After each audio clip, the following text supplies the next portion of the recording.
I came home that evening to the faint aroma of something cooking. It wasn't typical for Melissa to be in the kitchen this late. Her idea of a meal usually came in takeout boxes. Yet here she was, standing by the counter, dressed in that blue sundress I loved.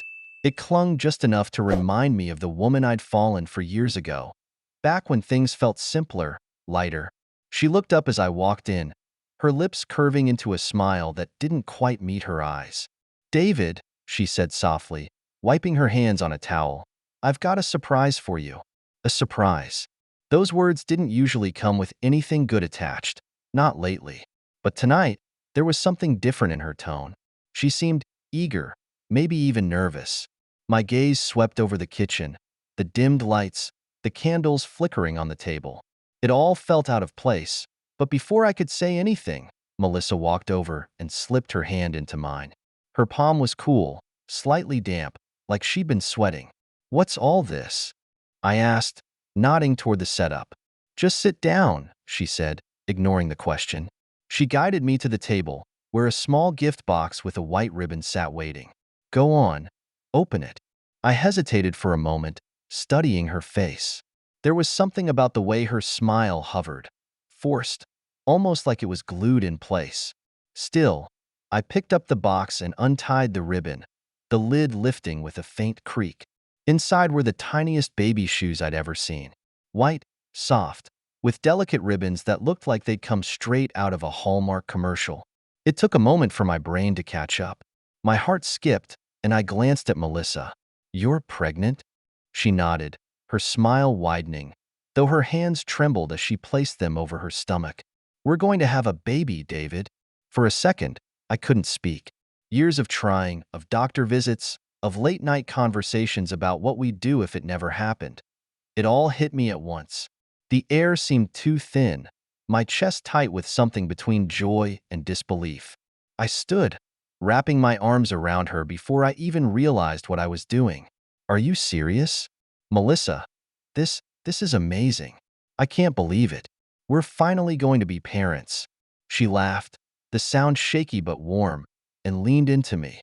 "I wanted it to be perfect when I told you. That's why I waited." The rest of the evening passed in a blur. We ate dinner, though I couldn't tell you what it was, and talked about everything. Well, mostly I talked.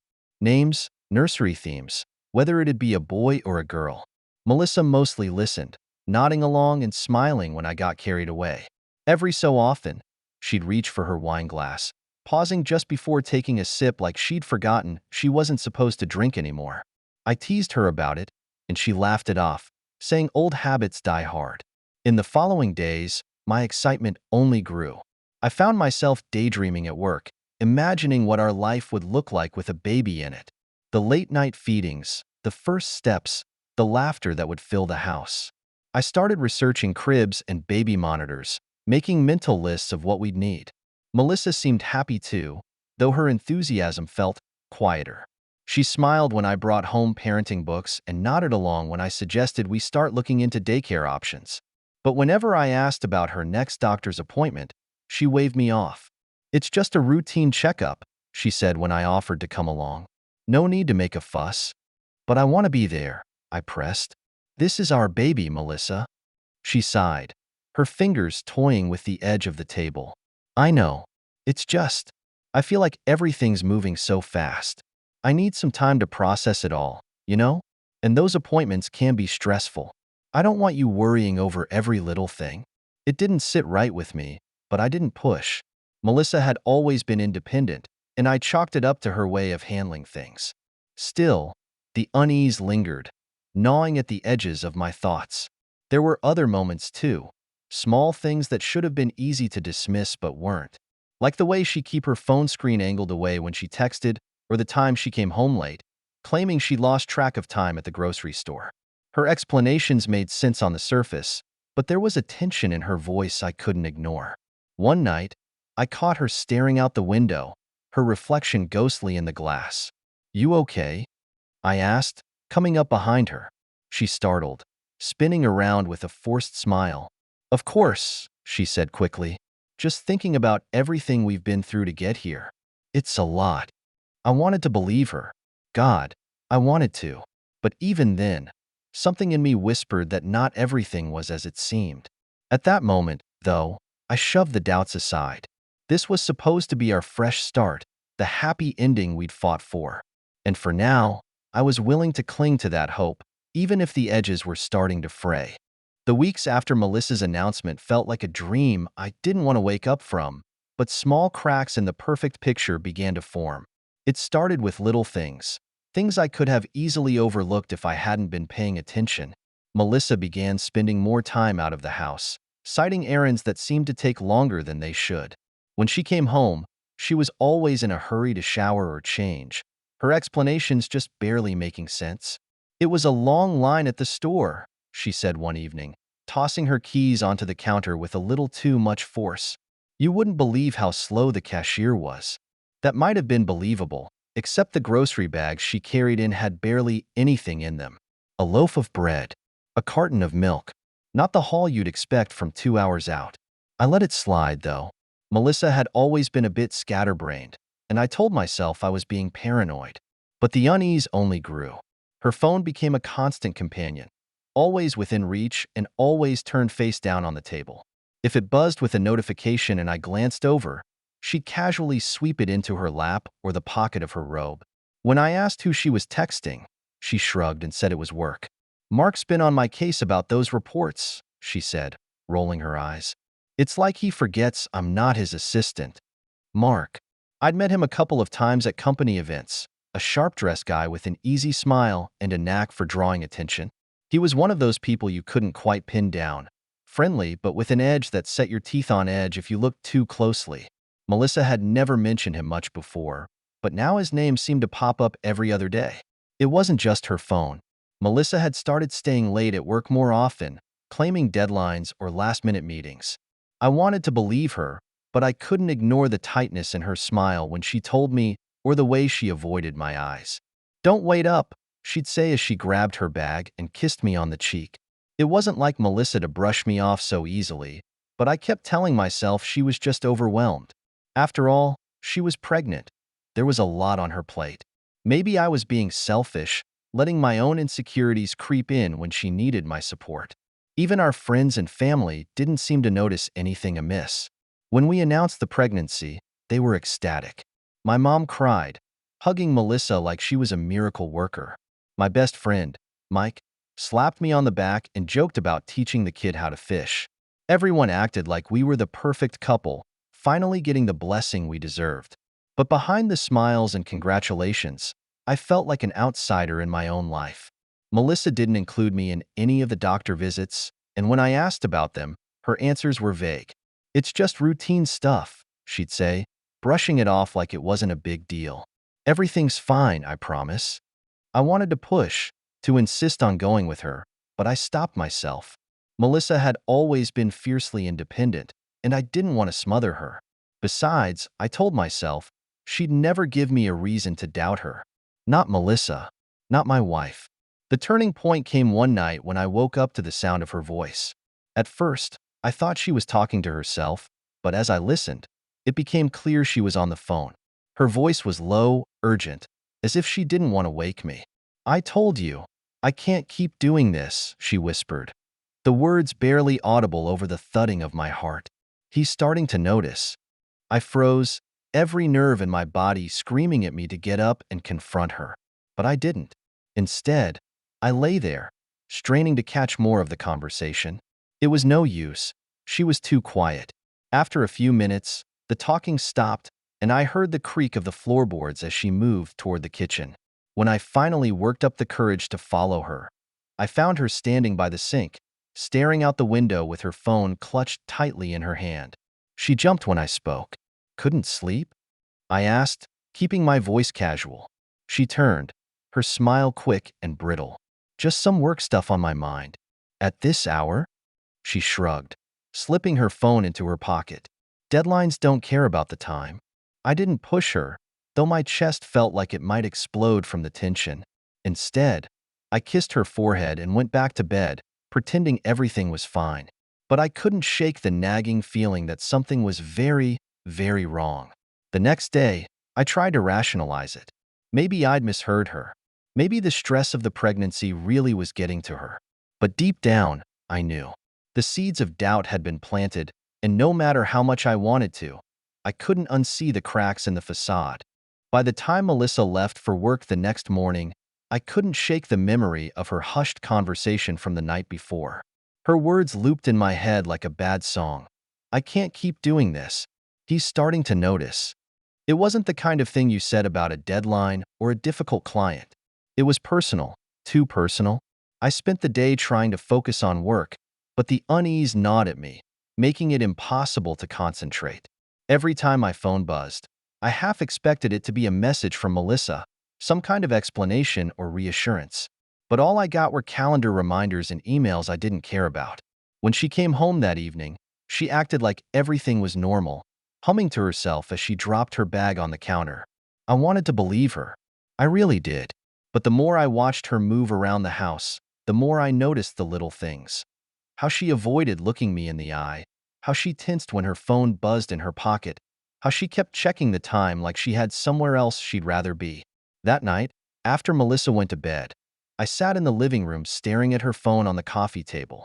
She always kept it locked, but I'd seen her enter the passcode 100 times. It was second nature to her now, so quick and casual she probably never realized I was paying attention. The moment I was sure she was asleep, I reached for the phone, my heart pounding so hard I thought it might wake her. I entered the code, her birthday, and held my breath as the screen unlocked. At first, there was nothing unusual. Just the usual apps, a few unread notifications from Instagram and Pinterest. But then I opened her messages, and my stomach dropped. There it was, a thread with a name I recognized all too well. Mark. The conversation stretched back weeks, a mix of emojis and inside jokes that made my skin crawl. The texts were flirty, sure, but it was the recent messages that made my hands shake. Mark. Did you tell him yet? Melissa. Not yet. I need more time. Mark. We can't keep this up forever, babe. Melissa. I know. Just trust me, okay? And then, just a few days ago. Mark. Do you think he suspects anything? Melissa. Not yet, but he's been asking more questions. I had to stop reading. My vision blurred as the words swam in front of me. I couldn't process what I was seeing, couldn't make sense of it. All I knew was that my wife, the woman I'd loved and trusted for years, was hiding something. I forced myself to keep scrolling, needing to know just how deep this went. The messages got worse, more intimate. They talked about meeting up, about, and worst of all, there were references to the baby. Mark.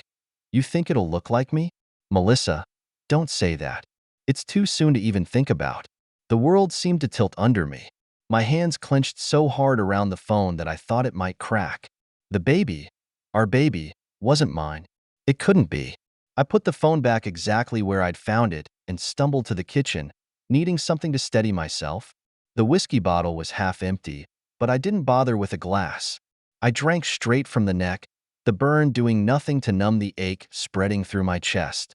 Every memory I had of Melissa suddenly felt tainted, twisted into something ugly. The way she'd smiled when she told me she was pregnant, the nights we'd spent talking about our future, it had all been a lie. Or at least it felt like one. I spent the rest of the night in the living room, staring at the walls and trying to make sense of what I'd found. By the time the sun came up, I knew what I had to do. I couldn't confront her, not yet. I needed more than just a few text messages. I needed proof. Melissa came downstairs around 8, looking surprised to see me awake. Did you sleep out here? She asked, brushing her hair out of her face. I nodded, not trusting myself to speak. She studied me for a moment, her expression unreadable, before heading to the kitchen to make coffee. As she moved around, humming to herself like nothing was wrong, I felt the first flicker of something I hadn't felt before. Anger. Not just anger at her, but at myself for being so blind, for letting her fool me. But that anger wasn't a weakness. It was fuel, and I was going to use it to find out the truth, no matter how much it hurt. The anger simmered beneath the surface as the days passed, a quiet, steady flame that kept me moving forward. Confronting Melissa without hard proof felt like a gamble I couldn't afford. If she denied everything, and she would, there'd be nothing stopping her from twisting the narrative, turning me into the paranoid husband who didn't trust his pregnant wife. No, I needed something undeniable, something she couldn't explain away. The opportunity came on a Sunday morning. Melissa had gone out for her usual errands, leaving me alone in the house. I waited until I heard her car pull out of the driveway before I made my move. Her bathroom trash can was the first place I checked, and there it was, a tissue with a faint smear of lipstick, still damp. My stomach churned as I picked it up with a gloved hand and sealed it in a plastic bag. It felt ridiculous, like something out of a bad TV drama, but I didn't care. I had a friend from college, Mike, who worked in a lab. We'd stayed close over the years, and I knew he wouldn't ask too many questions. That afternoon, I called him. "Mike, I need a favor." He laughed. "What? You get into trouble with the law or something?" "Not quite," I said, forcing a chuckle. "It's personal. I need a paternity test done." There was a long pause on the other end of the line. "You serious?" "Dead serious." Mike didn't press me for details. He just told me where to drop off the sample and promised he'd keep it off the books. I thanked him, my voice tight, and hung up. The waiting was the hardest part. Every time Melissa smiled at me or reached for my hand, I had to fight the urge to pull away. The trust between us, once so solid, so natural, felt like it had been hollowed out, replaced by suspicion and doubt. At night, I'd lie awake next to her, listening to the soft rhythm of her breathing and wondering how long she'd been lying to me. Had it started before the pregnancy? Or had it begun when she realized the baby wasn't mine? The questions were endless, and none of them had answers. 2 weeks later, Mike called. "David," he said, his tone unusually serious. "I've got your results." My throat felt like it had closed up. "And?" He hesitated. "It's not a match. The baby isn't yours." I didn't say anything. I couldn't. The confirmation hit me like a punch to the gut, knocking the wind out of me. I'd been holding onto a sliver of hope, some desperate belief that I'd been wrong. But there it was, clear and undeniable. "David." Mike's voice broke through the silence. "You okay?" "Yeah," I managed, though the word came out like a croak. "Thanks, Mike. I owe you." "You don't owe me anything," he said quietly. "Take care of yourself, man." I hung up and sat there for what felt like hours, staring at the wall and trying to process what I'd just heard. The baby wasn't mine. Melissa's lies had reached a level I hadn't even dared to imagine. The anger came back, hotter and sharper than before. It burned away the last remnants of doubt, leaving only clarity in its wake. Melissa had betrayed me in the worst possible way, and I wasn't going to let her get away with it. That evening, I cooked dinner, a rare occurrence in our house. Melissa looked surprised when she came home, her eyebrows arching as she walked into the kitchen. "What's all this?" she asked, dropping her bag on the counter. "Just thought we could have a nice dinner together," I said, keeping my tone light. She smiled, though it didn't quite reach her eyes. "That's sweet." We sat down at the table, and for a while, it almost felt normal. We talked about work, about the house, about the baby. Melissa laughed at something I said, her hand resting lightly on her stomach. But beneath the surface, I was boiling. Every word out of her mouth felt like a knife twisting in my chest. After dinner, she went upstairs to take a shower, and I followed her with my eyes, my jaw clenched so tight it hurt. The shower ran for a long time, the sound muffled by the walls, and I sat in the living room, staring at the empty wineglass she'd left behind. When she finally came back downstairs, her hair damp and her cheeks flushed, I stood. "Melissa," I said, my voice steady. "We need to talk." Her smile faltered. "What about?" "Not tonight," I said, my tone soft but firm. "Soon." She hesitated, her eyes searching mine for answers, but I didn't give her any. She nodded slowly and went to bed, leaving me alone in the darkened living room. I sat there for hours, going over everything in my head. The lies, the betrayal, the evidence I now had. Melissa thought she was in control, thought she could keep the truth hidden. But she was wrong. Very wrong. The weight of the paternity results hung over me like a storm cloud, dark and suffocating. Every moment I spent in the same house as Melissa felt like a charade, a cruel joke I had to endure until the time was right. But I wasn't just going to confront her. I was going to expose her, rip apart the web of lies she'd so carefully spun. The idea came to me during one of her endless late-night absences. She claimed she was working late again, and I didn't bother asking questions. Instead, I sat in the kitchen, staring at the stack of mail on the counter, when an invitation caught my eye. It was addressed to her, a glossy card inviting her to a baby shower hosted by a coworker. That's when it hit me. A baby shower. Melissa would never see it coming. Over the next week, I put the plan in motion. I called her closest friends, her family, even some of my own relatives. I told them I wanted to throw Melissa a surprise baby shower, a way to celebrate the incredible news of our growing family. Everyone jumped on board, their excitement fueling my resolve. "Oh, David, that's so thoughtful of you." My mother-in-law gushed over the phone. "Melissa will be thrilled." If only she knew. I booked a small banquet hall at a local restaurant and spent hours working out the details. Decorations, catering, music. I made sure everything looked perfect. But my focus wasn't on the party itself. It was on what would happen once the guests arrived. In the days leading up to the event, I kept Melissa in the dark. She noticed my late nights at the computer and my frequent phone calls, but when she asked, I shrugged it off. "Work stuff," I said, borrowing her favorite excuse. She didn't press, which only made my suspicion grow. If she had any idea what I was planning, she didn't let on. The morning of the shower, I watched her leave the house in a rush, claiming she needed to pick up a few things for work. I waited until she was gone before double-checking everything. The paternity test results were printed and sealed in an envelope. The messages between her and Mark were neatly compiled in a slideshow I'd prepared on my laptop. The evidence was damning, and I was ready to deliver it. When Melissa returned that afternoon, I greeted her with a smile. "Get dressed," I said. "We're going out." Her eyes narrowed. "Where?" "It's a surprise," I replied, keeping my tone light.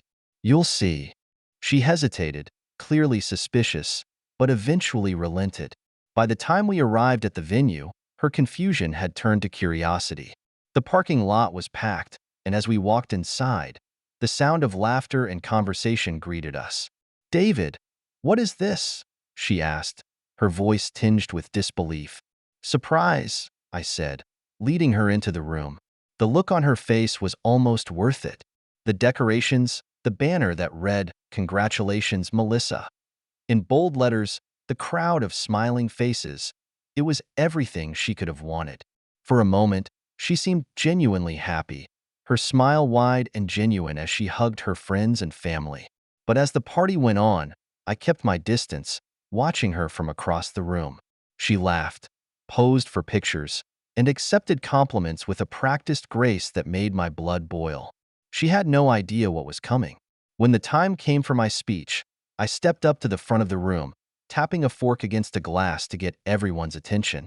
"Thank you all for coming," I began, my voice steady. "I wanted to do something special for Melissa, to show her how much she means to me and how excited I am about our future together." Melissa beamed at me from her seat, her hands resting protectively over her stomach. The sight of her made my stomach churn, but I pushed through. "This pregnancy has been a dream come true for us," I continued. "But it's also been a journey, one that's taught me a lot about trust, love, and honesty." The room grew quiet, the mood shifting as my tone darkened. I turned to Melissa, locking eyes with her. "And sometimes, the truth isn't what it seems." Her smile faltered, confusion flickering across her face. "David, what are you talking about?" I reached for the envelope, holding it up for everyone to see. "This," I said, my voice rising, "is a paternity test. I had it done a few weeks ago, and it confirmed what I already suspected." The room erupted in whispers, faces turning toward Melissa. She froze, her expression a mix of shock and fear. "The baby," I said, my voice trembling with barely contained rage, "isn't mine." Gasps rippled through the crowd. Melissa shot to her feet, her hands shaking. "David, stop. This isn't the place." "No," I interrupted, cutting her off. "This is exactly the place. You've been lying to me, to everyone. You think I didn't know about Mark? About the affair? I've seen the messages, Melissa. I know everything." Tears welled in her eyes, but I felt no sympathy. The room buzzed with shock and disbelief as I pulled out my laptop and connected it to the projector. The screen lit up with screenshots of her conversations with Mark, the incriminating texts laid bare for everyone to see. Melissa crumbled under the weight of the evidence, her protests growing weaker as the room turned against her. Friends and family stared at her in disgust, their voices rising in a cacophony of anger and betrayal. By the time the slideshow ended, Melissa was sobbing, her carefully constructed facade shattered.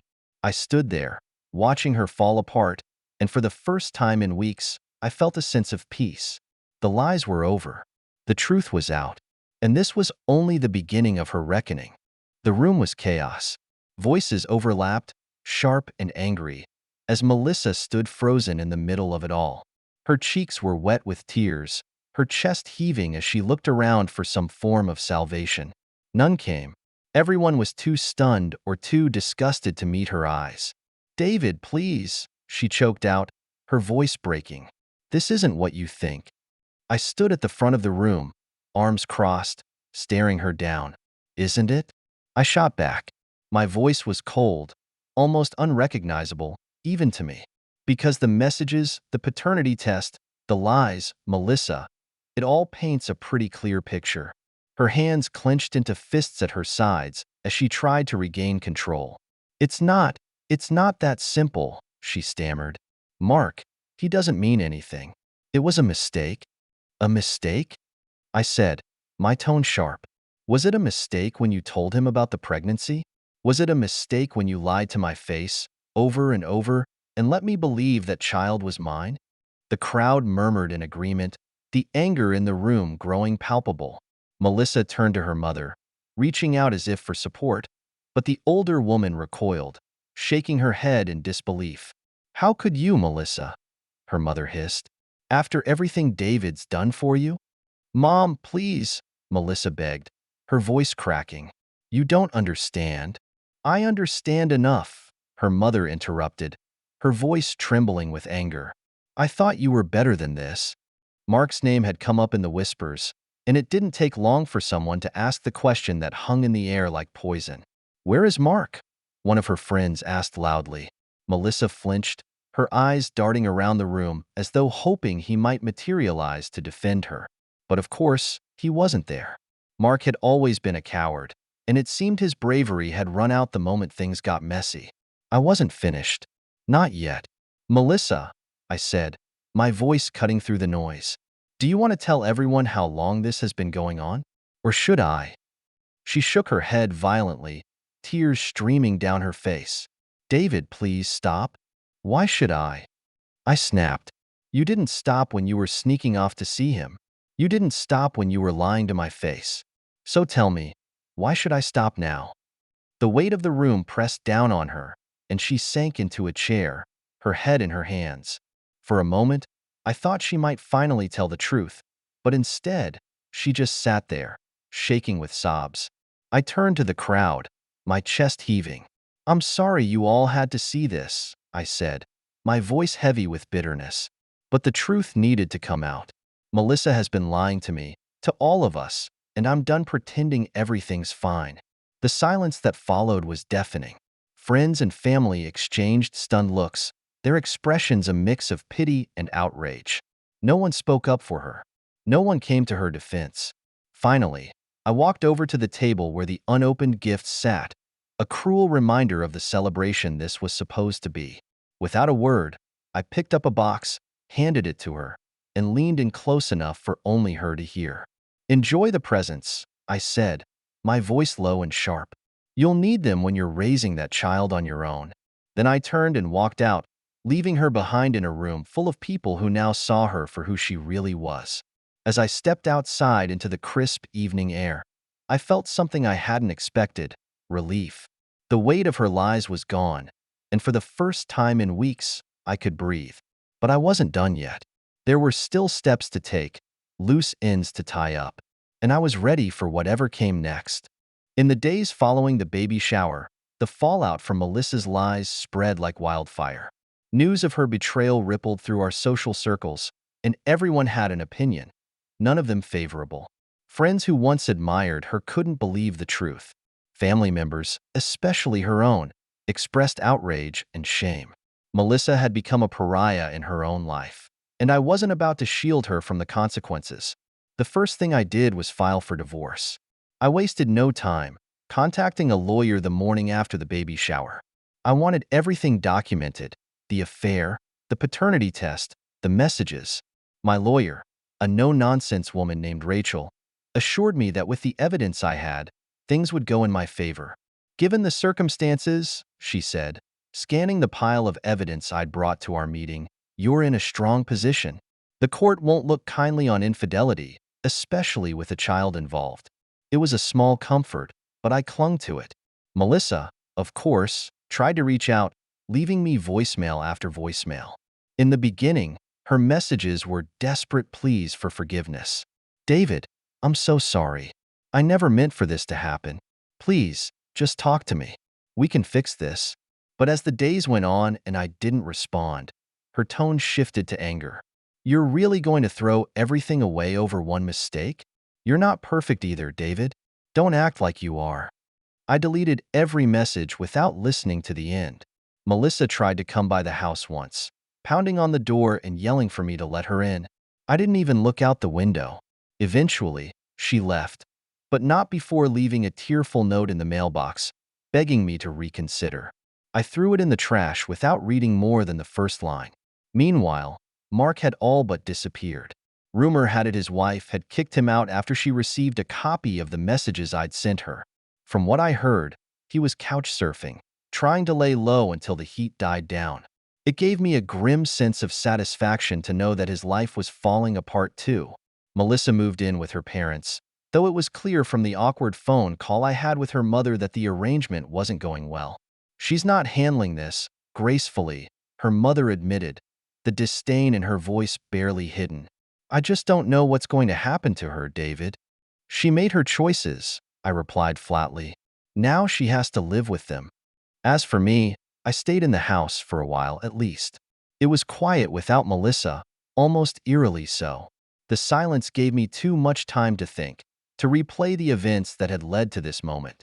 Some nights, I'd sit in the nursery I'd started to set up and stare at the empty crib, wondering how things had gone so wrong.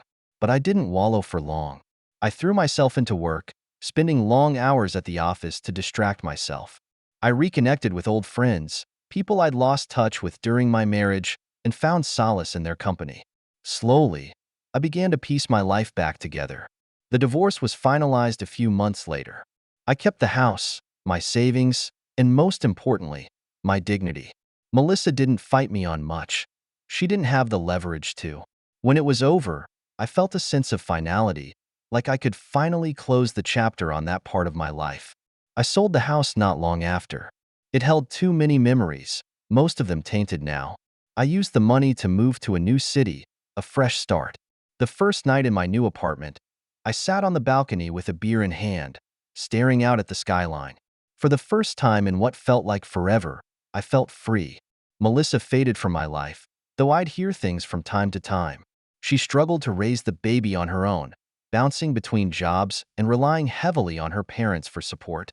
Mark was out of the picture entirely, though whether he left by choice or necessity, I didn't care to find out. There was no satisfaction in her downfall, only a cold detachment. She wasn't my problem anymore. Looking back, I realized that Melissa's betrayal had been a painful but necessary lesson.